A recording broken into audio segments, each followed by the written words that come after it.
Januari 2020, si Denok mengalami kecelakaan, menghantam mobil yang ada di depan.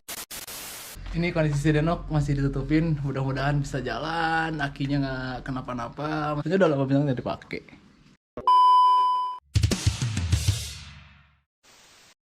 Halo 90 Shot, kembali lagi bersama gue Cemot. So kalian dikenal di Cemot X 90 Shot. Ini buat kalian yang mau lihat apa kabarnya si Denok sekarang kayak gimana.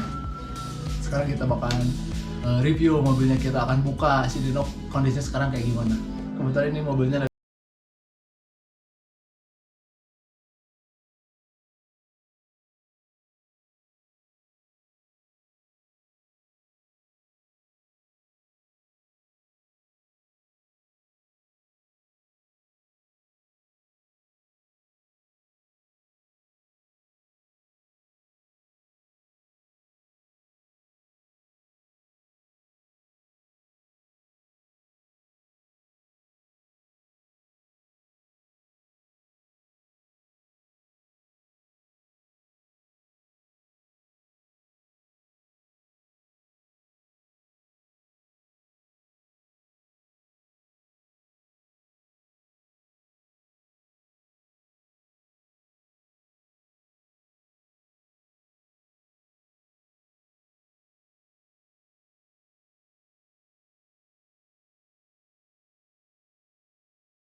kita udah nyampe di tempat yang udah lumayan luas, yang bisa buat review si Denok keadaannya kayak gimana sekarang.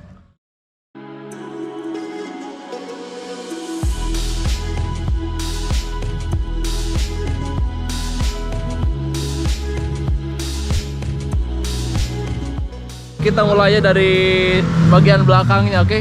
Yuk.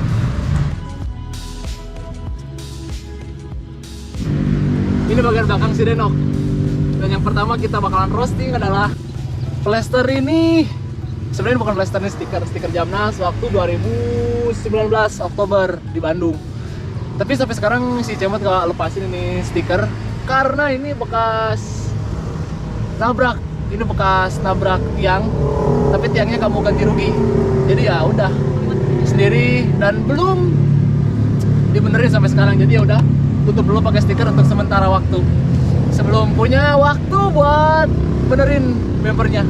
Selain bumper, ini plat nomornya habis, gue lupa dan belum diperpanjang. Mungkin PR yang pertama bakalan si Cemot lakuin di si Denok adalah memperpanjang pajak kalengnya, karena udah lewat takut ditilang. Selain plat nomor, ini banyak cat-cat yang retak di bagian bumper. Ini karena bekas tabrak yang awal ini, jadi kesininya ikutan retak si catnya. Ya malu mobil tua mungkin banyak dempulnya ya, nggak apa-apalah. Lampunya udah lumayan buram, ini asalnya warna putih, sekarang jadi warna putih gading dibanding yang lagi puasa mungkin ya. Ini di bagian pinggir belakang kanan si Denok.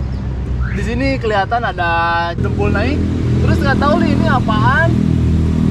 Lalu di bagian fender, jadi kalau jalan tuh si ban sama si fender itu saling sikat. Jadi hasil gini nih. Dulu pakai ring 16, pakai profil ban 195/45, yang depan 165/50. BBS LS1, sange banget, tapi dopnya nggak ada. Karena ada sesuatu hal yang harus banget pelek itu dijual dan gue ganti lagi ke orinya. Sementara untuk ya daripada digadang kan, lebih baik pakai pelek orinya aja, masih bagus kok. Nggak bisa dibuka, handle-nya patah, jadi nggak bisa dibuka. Di bagian belakang kiri yang paling jelas, ini bekas tire stretching antara fender sama ban.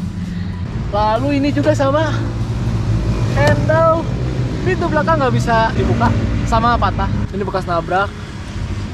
Ini dalamannya si Denok, dibikin senyaman mungkin untuk bagian interiornya. Karena apa? Yang bisa dirasakan sama pengemudi atau yang dirasakan sama yang punya mobil itu adalah dalamannya. Ya seperti jok, setir, dashboard, instrumen cluster, dan lain-lain sebagainya. Nggak ada perubahan, tapi dibuat nyaman aja. Kayak misalkan joknya dikembalikan lagi ke originalitasnya. Dari awalnya ini bukan pabrik ya, ini awalnya kulit, sekarang diorisinilkan lagi, dioriginalkan lagi. Untuk interior cuman itu aja, karena nggak banyak yang diganti, cuma dibuat nyaman aja.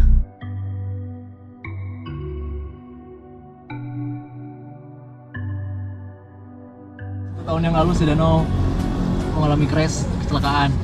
Disitulah terjadi distorsi antara dijual atau diperbaiki. Dan pernah satu ketika gue mutusin untuk nggak pakai dulu si Denok. Gue kurungin, gue selimutin tuh si Denok di garasi. Antep aja udah. Adalah anak-anak, teman-teman yang lain. Mereka nanyain, "What, si Denok kok kemana? Kok jarang kelihatan sekarang?" Banyak yang nanyain keberadaan si Denok, apa kabarnya dan kenapa nggak dipakai, banyak. Dan dari situ gue dapet satu pelajaran. Main mobil itu bukan sekedar membuat diri lo puas. Secara tidak langsung lo bakal dapet identitas. Ya halnya gue sama si Denok. Ketika gue keluar tanpa si Denok, gue kerasa orang baru yang pertama baru turun ke jalan. Di jalanan tuh nggak ada yang kenal gue, tapi ketika gue keluar pakai si Denok, pasti yang nyapa itu ada. Dan itu menjadi sesuatu kekuatan buat gue bangun lagi si Denok. Jadi bismillahirrahmanirrahim, si Denok nggak jadi dijual, si Denok bakal dibangun sama gue lagi ya, karena identitas gue berada juga di